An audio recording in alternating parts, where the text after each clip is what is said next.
Bonjour Michael, Bonjour. merci d'avoir accepté mon invitation. Michael, tu étais le candidat aux dernières élections législatives pour Lutte ouvrière à Mayotte. Et si je t'ai invité, c'est pour parler de Mayotte, de ce qui s'y passe.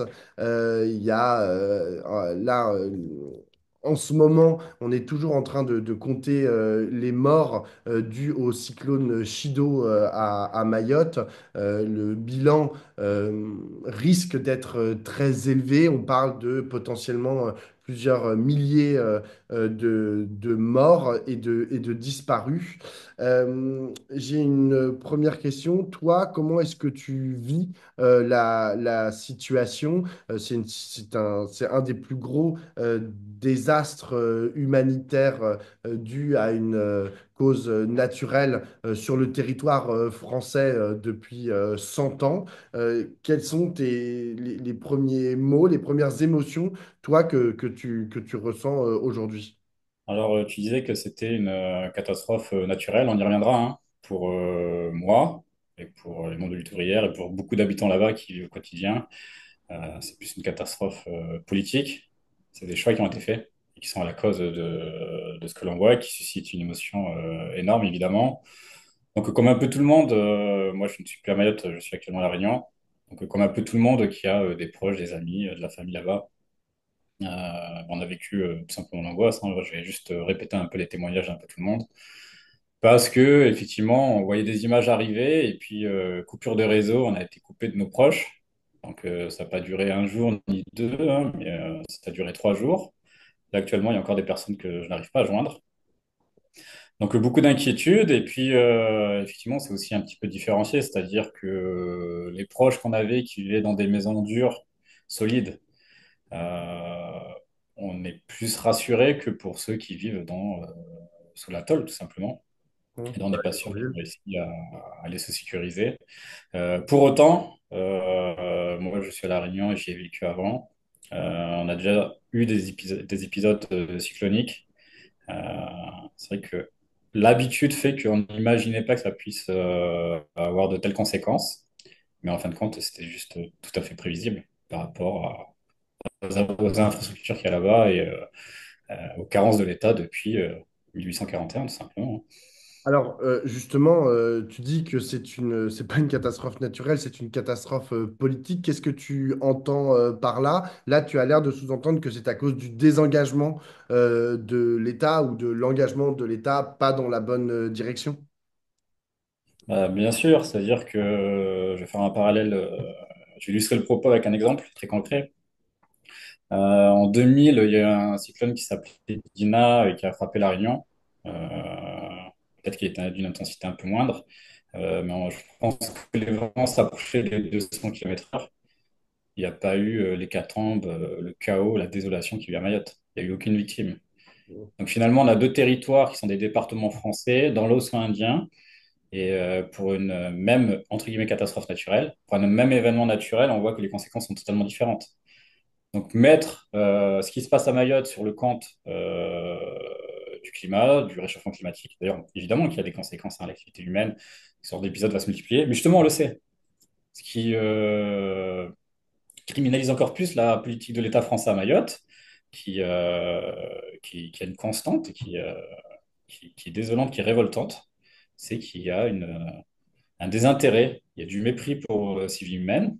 Il y a un élément quand même qui est assez marquant, moi qui me fait un peu réagir, c'est qu'effectivement, on ne sait pas combien il y a de morts, on ne sait pas combien il y en aura, mais ça correspond également à ce qui se passe pour toutes les personnes qui perdent la vie sur les Kwassa. Le président Macron avait eu le bon goût de faire une blague. Et ben c'est pareil. C'est-à-dire qu'on arrive à un tel stade de mépris que on comptabilise même plus les morts d'une politique française. Donc oui, c'est des choix politiques. Nous, on y a vécu. Et déjà, en mode normal, vous l'avez certainement suivi, il n'y avait pas d'eau, il n'y a pas suffisamment d'écoles, c'est un désert médical. Les gens, pour se faire soigner, sont obligés de partir s'ils ont les moyens, sinon ils vont devoir porter leur maladie, voire en mourir. Il y a tout qui dysfonctionne là-bas. Et là, dans cette situation dégradée, on peut évidemment s'attendre au pire. Mais qu'est-ce qui, selon toi, fonde cette différence fondamentale que tu pointes du doigt entre, par exemple, le territoire réunionnais et le territoire de Mayotte? Pourquoi l'État s'investit, l'État français s'investit de façon différenciée entre Mayotte et la Réunion? C'est sa géographie à Mayotte, c'est-à-dire collée dans l'archipel des Comores et du coup l'immigration qui en découle, qui fait que l'État voilà, prend des décisions qui sont différentes à Mayotte qu'à La Réunion. Tu parlais tout à l'heure du fait qu'il y a les Comores juste à côté. Ça, c'est vraiment une impasse politique. Parce que dès lors qu'on adhère à ce propos et qu'on considère que Mayotte ne pourra pas s'en sortir, dès lors qu'il y aura autant de Comoriens sur le territoire, dans ce cas-là, on légitime la situation actuelle. On légitime qu'il n'y a pas assez d'écoles parce qu'il y a trop de Comoriens. On légitime qu'il n'y a pas assez d'eau parce qu'il y a trop de Comoriens. Donc là, on se tire une balle dans le pied. Et c'est un discours qui est porté par tous les politiques à Mayotte, hein, et qui nous rend politiquement impuissants. Non, évidemment que le problème ne vient pas de là, c'est des choix politiques. Et c'était un petit peu l'objectif de notre candidature ultérieure à Mayotte, c'est justement d'essayer de créer une force sociale qui revendique justement une meilleure condition d'existence. Mais aujourd'hui, c'est aussi une des difficultés de parler de ce territoire parce que précisément, comme tu le rappelles, les forces politiques principales à Mayotte sont souvent très xénophobes vis-à-vis de la population comorienne présente sur le territoire de Mayotte. Ils tiennent des propos, franchement, les représentants de Mayotte tiennent des propos qui sont parfois à la limite du racisme pur et simple. Et donc, et ils ont l'air de représenter, puisqu'à chaque fois ils sont réélus, notamment sur cette base-là, ils ont l'air de représenter la population de Mayotte. Donc, et lorsque on essaye de tenir un discours alternatif, on dit, ah bah oui, mais vous connaissez pas Mayotte. Genre, vous êtes des petits blancs de l'Hexagone, genre, vous comprenez rien, etc. Enfin, je veux dire, c'est assez complexe, je trouve, d'entendre, et c'est pour ça que je suis heureux que tu parles, d'entendre d'autres choses qui se disent sur le territoire de Mayotte, quoi, qui est largement représenté par des gens qui sont racistes vis-à-vis et xénophobes vis-à-vis des Comoriens. Bah, effectivement, les médias ou les têtes politiques portent un certain discours qui que j'ai pu confronter lors de ces élections et je tiens à le dire, c'est que finalement ensuite j'ai pu discuter avec effectivement beaucoup de collègues ou même des passants dans la rue, avoir des échanges et voilà justement d'avoir porté cet autre discours, pardon, ça a été entendu et je peux t'assurer que finalement la population c'est une conscience de classe à créer, une conscience politique, pardon, à créer, celle qui va passer de la lutte de race ou de nationalité ou de culture ou de couleur à une lutte de classe. C'est un travail de longue haleine, mais c'est un discours qui a été entendu, qui a été porté. Il faut absolument pas réduire la vie de la population mahoraise à ce que disent certains de leurs élus ou les médias. Et puis, il faut savoir aussi que c'est une île qui est traversée par des fléaux, tout simplement, hein, comme j'évoquais tout à l'heure. Hein, ça, vous le savez, les pénuries d'eau, le chômage, la violence. Euh, Écologiquement, c'est une île qui se détruit.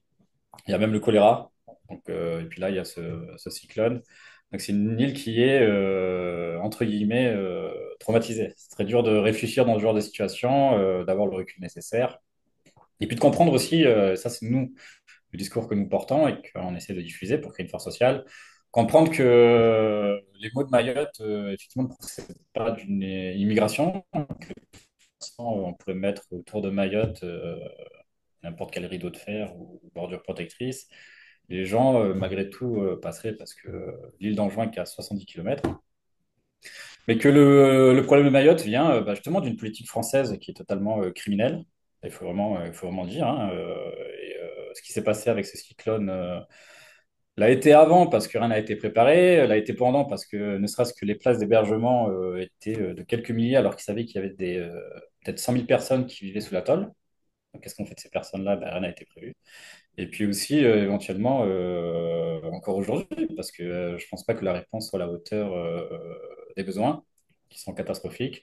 En tout cas, tous les échanges, tous les retours qu'on a avec nos proches qui sont là-bas sont unanimes pour dire que c'est les gens qui se débrouillent majoritairement encore aujourd'hui, 4 jours après le cyclone.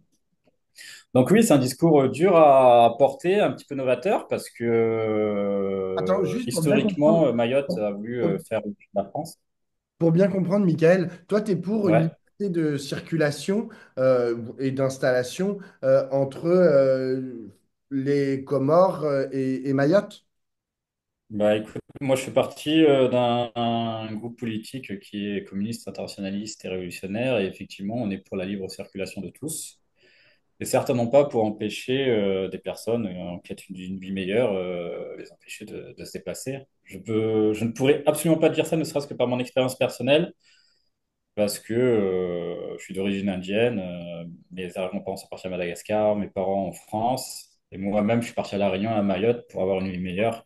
Je serais totalement hypocrite et inconséquent de m'opposer à ce que d'autres le fassent. Et de toute façon, c'est la marche du monde qui va comme ça, les gens se déplacent pour avoir une vie meilleure. Et le monde est mondialisé, donc tout se déplace. Il n'y a aucune raison qu'on s'oppose et qu'on se divise entre nous. Justement, c'est vraiment ça le message que nous, on essaie de faire passer à travers tous ces événements, c'est que pour arrêter de subir, il faut arrêter de se diviser, arrêter de se partager les miettes, comme on dit, et cibler les vrais responsables de la situation dans laquelle on est. Prendre un exemple très concret, hein, on sait que là, il y a un risque épidémique parce que le réseau d'eau n'est pas rétabli. Et de toute façon, même s'il est rétabli, il est totalement défaillant, hein. Donc, il y a le choléra qui est apparu et le choléra risque de réapparaître à nouveau. Il faut bien, par exemple, avoir en tête qu'il y a un article de l'Express qui disait que Sanofi produisait un vaccin pour le choléra. Sanofi, un laboratoire sud-coréen. Et Sanofi a arrêté en 2020 de produire ce vaccin parce qu'il n'était pas assez rentable. Non pas parce qu'il n'était pas rentable, mais parce qu'il n'était pas assez rentable. Donc, pour faire du profit, les actionnaires de Sanofi ont décidé d'arrêter de sauver des vies. Résultat des courses, à Mayotte, il y a le choléra, on n'avait pas assez de vaccins, mais il n'y en a pas assez dans le monde. On n'a pas pu faire une politique de vaccination. Notre action publique est limitée par ces parasites capitalistes. Et donc, c'est ça le cœur de notre propos à nous, à Lutte ouvrière, c'est que non, le problème, c'est pas qu'il y a plus pauvres que nous, ou qu'on est trop sur cette terre. Raisonner comme ça, c'est encore une fois être impuissant politiquement. Le problème, c'est une organisation sociale qui, comme son nom l'indique, est capitaliste, donc qui a pour objet d'augmenter les profits des capitalistes, combien même d'ailleurs il doit y avoir des morts. Euh, et Mayotte en est l'exemple. J'ai une dernière question, Michael.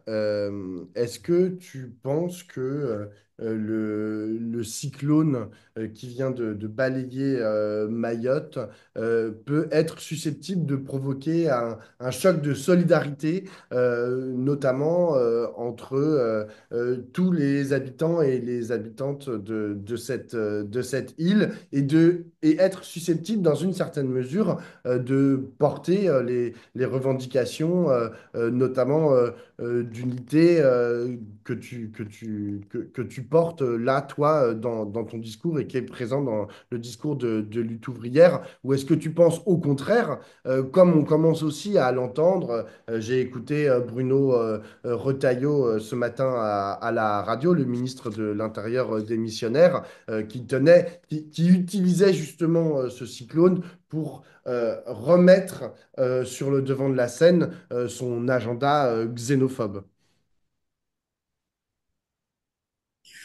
Bah, c'est très difficile de faire un pronostic, c'est-à-dire que je pense que les gens qui sont sur place et qui constatent la situation et le désarroi des personnes qui importent leur couleur et leur nationalité auront une empathie certaine. Et c'est d'ailleurs le cas. Je veux dire, beaucoup de Maoris partagent des images des bidonvilles qui sont éventuellement occupés majoritairement par des Comoriens. Donc on voit bien qu'il y a certaines discours xénophobes, une certaine haine qui a explosé. Par contre, effectivement, on peut redouter que face à l'incurie de l'État et aux pénuries, notamment en eau et en nourriture, un certain manque surgisse. Et dans ce type de situation, dans l'urgence, il est très difficile de prévoir de quelle façon les gens vont se comporter. Euh, c'est très difficile d'émettre un pronostic. En tout cas, nous, on souhaite vraiment hein, diffuser un discours qui